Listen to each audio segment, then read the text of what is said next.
In both stories that I looked at, When Harry Met Sally and Cruel Beauty, I learned that the theme was love, and I looked at the different ways they showed it throughout the story.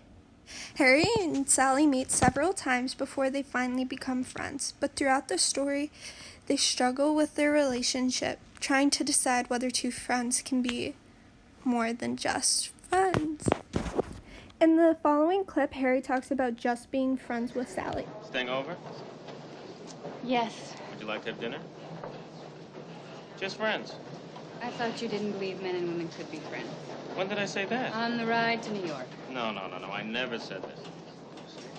Yes, that's right. They can't be friends. Unless both of them are involved with other people, then they can. The next clip shows when Harry and Sally finally get together and become more than friends, but it doesn't help their relationship, it breaks it.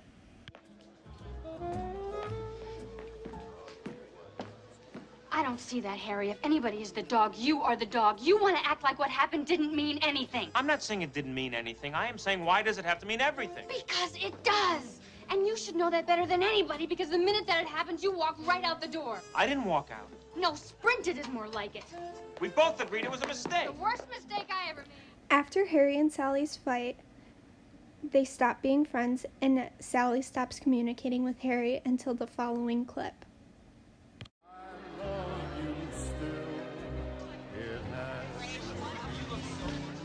I've been doing a lot of thinking. And the thing is, I love you. What? I love you. How do you expect me to respond to this? How about you love me too? How about I'm leaving? Doesn't what I said mean anything to you? I'm sorry, Harry. I know it's New Year's Eve. I know you're feeling lonely, but you just can't show up here, tell me you love me, and expect that to make everything all right. It doesn't work this way. Well, how does it work? I don't know, but not this way. How about this way? I love that you get cold when it's 71 degrees out. I love that it takes you an hour and a half to order a sandwich. I love that you get a little crinkle above your nose when you're looking at me like I'm nuts. I love that after I spend a day with you, I can still smell your perfume on my clothes. And I love that you are the last person I want to talk to before I go to sleep at night. And it's not because I'm lonely, and it's not because it's New Year's Eve. I came here tonight because when you realize you want to spend the rest of your life with somebody, you want the rest of your life to start as soon as possible. After Harry confesses his love for Sally on New Year's Eve, the two get together, and you see at the end scene them talking about their marriage. Although it took several years and almost a decade for the two to finally be together, it showed how much they loved and cared for one another, and that their friendship could be more, and that their friendship being more was what was best for the both of them, although they struggled with it throughout the entire movie. Cruel Beauty is based off Beauty and the Beast. Nyax is betrothed to the evil ruler of her kingdom, who controls the shadows and harms the village people.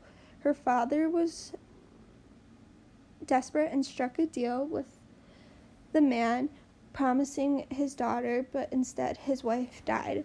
Ever since Nyax's birth, she has been training to kill him, and has no choice but to choose this as her destiny. She hates her family for never wanting to save her, and this being her fate, and for them loving her twin sister more than her. On her 17th birthday, Nyax is forced to marry Ignifuss, and her plan is to kill him in his enchanted castle. But throughout the castle, she finds her love for Ignifuss because he's not what she expected, and he charms her way and shows her all the magical rooms and the shifting mazes, and she helps him discover who he truly is and what happened to him. The conflict of the story is 900 years ago, the Arcadia kingdom was trapped and put under the control of the evil gentle lord, also known as Ignifuss.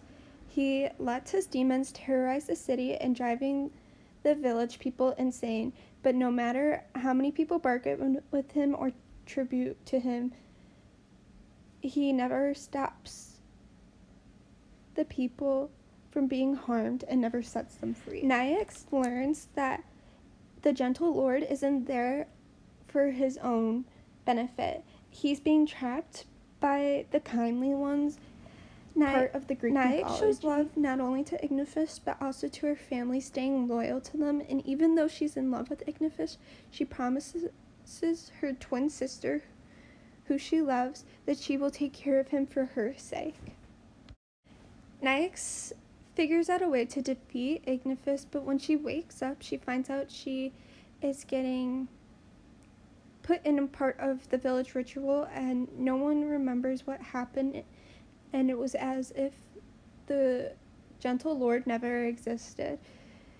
Nyx runs to the old castle where she remembers hearing stories about the prince who was greedy and got everything destroyed. Nyx finds the prince and finds the kindly ones, and she tries to make a deal with them, and the only deal that she can make is that they let her be with Lux, who is Ignaphis and Shade combined together, the good and the bad. She makes a deal with them that she will stay with him in the jar with the demons for nothing in return. Quote, "Where you go, I shall go. Where you die, I shall die. And there will I be buried." End quote. This just shows how much Lux and Nyx loved for one another, and how much they were willing to stay together whether or not they would be destroyed by the demons. The kindly ones couldn't handle this, and they broke their bargain off, and Nyx and Lux got to live in the castle and live happily ever after.